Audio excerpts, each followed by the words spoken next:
ഈ പേരുകൾ ആർക്കറിയാം? ഇതാരാണ്? മദായിൻ, മദാൻ, സുംറാൻ, ബിഷ്ബാഖ്, ഇഖ്ഷാൻ, ഷൂഹ്. 6 പേരുകളാണ്. ഈ പേരുകൾ നമ്മൾ ഇവിടെയോ പറഞ്ഞിരിക്കണ്. ഇബ്രാഹിം അലൈഹി സ്വലാത്തു വസ്സലാമക്ക് ഹാജറിൽ ഇസ്മായിൽ എന്ന കുട്ടിയും സാറയിൽ ആരെ കുട്ടി? ഇസ്ഹാഖ് എന്ന കുട്ടിയും, അതിനപ്പുറം ഇബ്രാഹിം അലൈഹി സ്വലാത്തു വസ്സലാം ഖത്തൂറ എന്ന് പറയുന്നൊരു മഹദിയെ കല്യാണം കഴിച്ചിരുന്നു. ഖത്തൂറ. ആ ഖത്തൂറയിൽ ഇബ്രാഹിം അലൈഹി സ്വലാത്തു വസ്സലാമക്ക് ഉണ്ടായ 6 മക്കളാണ് ഇവർ. ഇബ്രാഹിം അലൈഹി സ്വലാത്തു വസ്സലാമക്ക് ഇസ്മായിലും ഇസ്ഹാഖും കുട്ടിയില്ലാതെ, അവരല്ലാതെ, അവർക്ക് ശേഷം, ആ കുട്ടികൾ ഉണ്ടായതിന് ശേഷം ഖത്തൂറ എന്ന് പറയുന്ന മഹദിയിൽ 6 മക്കളുണ്ടായി. ആ 6 മക്കളാണ് ഇവർ: മദായിൻ, മദാൻ, സുംറാൻ, ബിഷ്ബാഖ്, ഇഖ്ഷാൻ, ഷൂഹ്. ഈ മദായിനാണ് ഈ മദിയൻ. ഇബ്രാഹിം അലൈഹി സ്വലാത്തു വസ്സലാമയുടെ ഖത്തൂറയിലുണ്ടായ മൂത്ത മകൻ, ആ മകനിലേക്ക് ചേർത്താണ് ഏത്? മദിയൻ എന്ന് പറയുന്ന നാട്. മദിയൻ. ഈ മദിയൻ ഇദ്ദേഹം കല്യാണം കഴിച്ചിരുന്നത് ലൂത്ത് അലൈഹി സ്വലാത്തു വസ്സലാമയുടെ മക്കൾ, പെൺമക്കൾ. ലൂത്ത് അലൈഹി സ്വലാത്തു വസ്സലാമയുടെ പെൺമക്കളിൽ മൂത്തയാളുടെ പേരാണ് ഐഫ. ഐഫ ചരിത്രത്തിലുള്ളതാണ്. പിന്നെ ചരിത്രത്തിലുള്ള പേരുകളാണ് ഞാൻ ഈ പറയുന്നത്. അതുകൊണ്ട് ആ ഒരു പരിഗണന ഇവിടെ ഉണ്ടാകണം. ഐഫ. ലൂത്ത് അലൈഹി സ്വലാത്തു വസ്സലാമക്ക് 6 പെൺമക്കൾ ഉണ്ടായിരുന്നു എന്നുള്ളത് ചരിത്രത്തിൽ വായിക്കും. 6.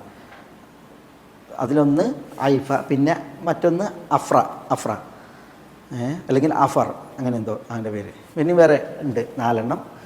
അതിൽ ഈ ഐഫ പ്രസിദ്ധയാണ്. കാരണം പിന്നെ ഈ ഐഫയെ കല്യാണം കഴിച്ചതാണ് ഇബ്രാഹിം അലൈഹി സ്വലാത്തു വസ്സലാമയുടെ ഈ 6 മക്കളിൽ മൂത്ത ആളാണ് മദിയാനാണ് കല്യാണം കഴിച്ചത്, അല്ലെങ്കിൽ മദായിൻ കല്യാണം കഴിച്ചു. അപ്പം പിന്നെ ഞാൻ ഇതെന്തിനാണ് എഴുതിയെന്നറിയോ? ഇത് എഴുതിയത് ഈ മദിയൻ, അതിൻ്റെ ചരിത്രം ഒടുക്കം മടങ്ങുന്നത് ഇബ്രാഹിം അലൈഹി സ്വലാത്തു വസ്സലാമയുടെ കാലഘട്ടത്തിലേക്കാണ് മടങ്ങുന്നത്. ഇബ്രാഹിം അലൈഹി സ്വലാത്തു വസ്സലാം ഇവിടെ ജീവിച്ചിരിക്കെ പിന്നെ ലൂത്ത് അലൈഹി സ്വലാത്തു വസ്സലാം ഇബ്രാഹിം അലൈഹി സ്വലാത്തു വസ്സലാമിൽ വിശ്വസിച്ചു. ലൂത്ത് അലൈഹി സ്വലാത്തു വസ്സലാമയുടെ മകളെ ഇബ്രാഹിം അലൈഹി സ്വലാത്തു വസ്സലാമയുടെ ഈ മൂത്ത മകന് വിവാഹം ചെയ്തു കൊടുത്തു. അഹ്ലു മദിയൻ അവരുടെ നാടിന് മദിയൻ എന്ന് പേരിട്ടത് അവരുടെ പ്രപിതാവായ ഈ വ്യക്തിയിലേക്ക് ചേർത്തിട്ടാണ്. അതാണ് ഈ പിന്നെ മദിയൻ നാടിൻ്റെ പിന്നെ അതിൻ്റെ ഒരു വേരെന്ന് പറയുന്നത്. പിന്നെ മൂസ അലൈഹി സ്വലാത്തു വസ്സലാം മദിയനിലേക്ക് വന്നപ്പോൾ ഈ പിന്നെ മദിയൻ ഐഫ ഇവരുടെ ഉണ്ടല്ലോ പേരമക്കൾ എവിടെ ഉണ്ട്? പിന്നെ ആ നാട്ടിലുണ്ട്. പേരമക്കളുടെ പിൽക്കാലങ്ങളിൽ, വളരെ പിൽക്കാലങ്ങളിലാണ് അവരുടെ അനന്തരാവകാശമായിട്ടുള്ള ആളുകൾ, പിൽക്കാലക്കാർ മദിയനിലുണ്ടായിരുന്നു. ഷുഐബ് അലൈഹി സ്വലാത്തു വസ്സലാം, നമുക്കറിയാം 4 നബിമാരാണ് അറബികൾ. ആരൊക്കെ? ഹൂദ്, സാലിഹ്, ഷുഐബ്. പിന്നെ ബാക്കിയുള്ളവരൊക്കെ എന്താണ്?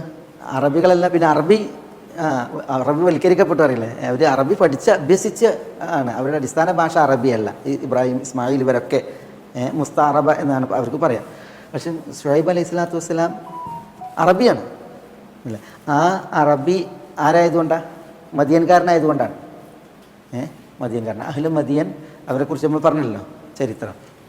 ഏതായാലും പിന്നെ മൂസ അലൈഹി സ്വലാത്തു വസ്സലാം വരുമ്പോൾ അവിടെ ഷുഐബ് എന്നവരുണ്ടായിരുന്നു. ആ ഷുഐബ് എന്നവരുടെ 2 മക്കൾ സഫൂറയും ലയ്യയും. അവരിൽ സഫൂറയാണ് മൂസ അലൈഹി സ്വലാത്തു വസ്സലാമയെ വിളിച്ചത്. ആ സഫൂറയുടെ പിന്നെ വരവും സംഭാഷണവും അതേപോലെ തന്നെ പോകുമ്പോഴുള്ള അവരുടെ ആ പ്രത്യേകത, അതൊക്കെ ചരിത്രം ഭയങ്കര വിഷയമാണ്. ഏതായാലും മൂസ അലൈഹി സ്വലാത്തു വസ്സലാം എന്ത് ചെയ്യാണ്? 2 പെൺമക്കളിൽ ഒരാളെ കല്യാണം കഴിച്ച് തരാമെന്ന് പറഞ്ഞപ്പോൾ ഈ വിളിച്ചവരെ മൂസ അലൈഹി സ്വലാത്തു വസ്സലാം തിരഞ്ഞെടുക്കാനുണ്ടായത്. തയ്യ്. അപ്പോൾ ഇവിടെ ഫലബിസ്ത സിനീന ഫീ അഹ്ലി മദിയൻ. മദിയൻ്റെ ചരിത്രം കുറേ നല്ല സുന്ദരമായ കുറേ വിഷയങ്ങളുടെ ചരിത്രമാണ് നമുക്ക് ഈ തഫ്സീറുകളൊക്കെ വായിക്കുമ്പോൾ ലഭിക്കുക. അല്ലെങ്കിൽ ഞാൻ ചിലത് ഇങ്ങനെ ഇവിടെ ഒന്ന് കോറിയെന്ന് മാത്രം.